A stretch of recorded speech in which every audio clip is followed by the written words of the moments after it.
David says, Ed, I've been trying to pray for ICE agents and to include them in the loving kindness meditation, but I can't do it. I find myself wishing bad things for them. I can't see their humanity. Yeah, I get it. I absolutely get it. And the reason you can't see their humanity is because they are operating in a way, they are operating in a way where there is no humanity. I mean, these people, these folks who have taken on these roles, who've really bought into it. Sadly, a lot of them are the same people who,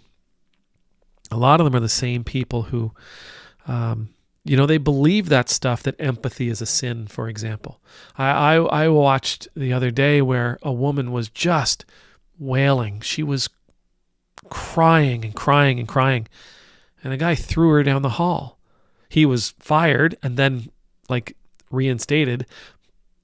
But I couldn't believe that you could do that to somebody. It wasn't that she was a threat. She was just irritating him. She was just annoying him. And he decided he was going to get rid of her because she wouldn't stop. She wouldn't stop begging. She wouldn't stop pleading. She wouldn't stop crying. And he could not take it. If he can't take a person crying, he doesn't belong in that job at all, right? That's what you're going to encounter. I watched a video where kids were in the back of a car. Mom and dad were in the front seat, and an ICE agent went nuts, smashed the window, made arrests, all that kind of stuff. The child's screaming and crying because of what this person's doing. They're terrified of what this person is doing. These folks, they are operating inhumanely. You can't see their humanity because they're not showing anybody their humanity. They are not showing anybody their humanity. Everyone they encounter is less than human. Absolutely less than human. Protesters standing in front of them, you're less than human because you're not on our side. The migrants that they're searching for are less than human because they shouldn't have been here. They're the target, right? People of color who live in a building in Chicago or anywhere else, people of color who find themselves being detained despite the fact that they're American citizens. They're not human. They're less than human.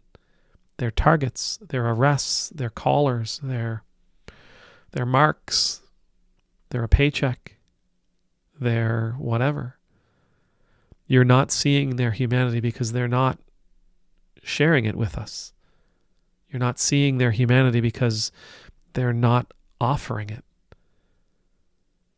They've chosen to act above the law. I mean, again, with the stuff that I'm seeing, I can't understand how any of these people have a job. A police officer couldn't do that kind of thing. Would never be acceptable for a police officer to do that kind of thing. But these folks are operating with little regard to the public, little regard to public safety. If you're not with them, you're an enemy. If you're an enemy, you're not human. If you are a migrant, you're not human.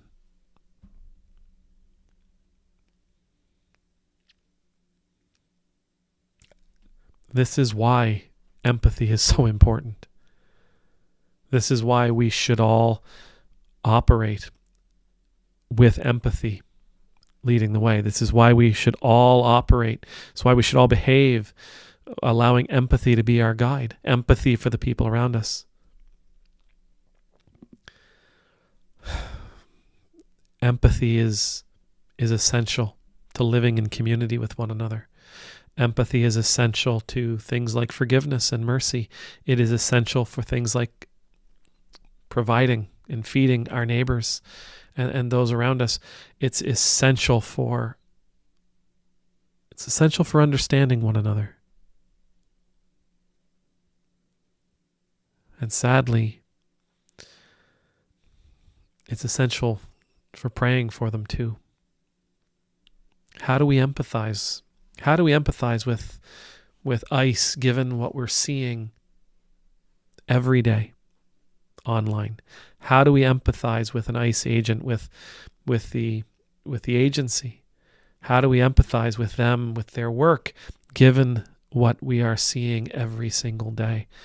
It is not easy. It is very, very, very difficult. Over history, there have been people like this. Historically speaking, there have been people like this. And even today, those people are not easy to empathize with.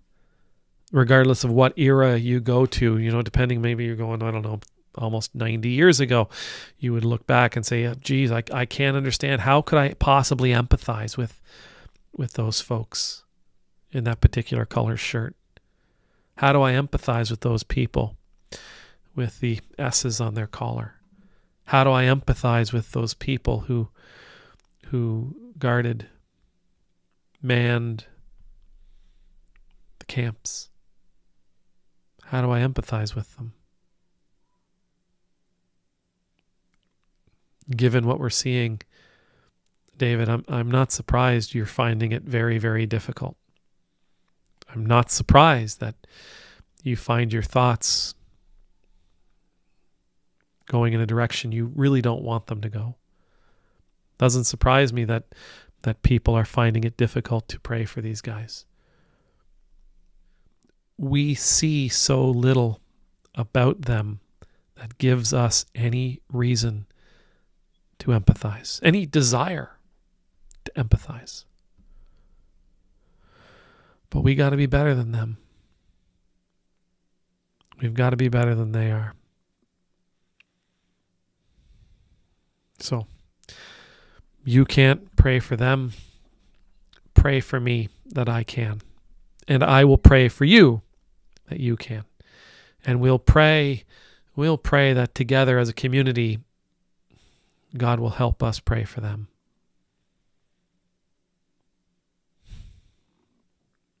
For no other reason, because we don't want to be like them in any way.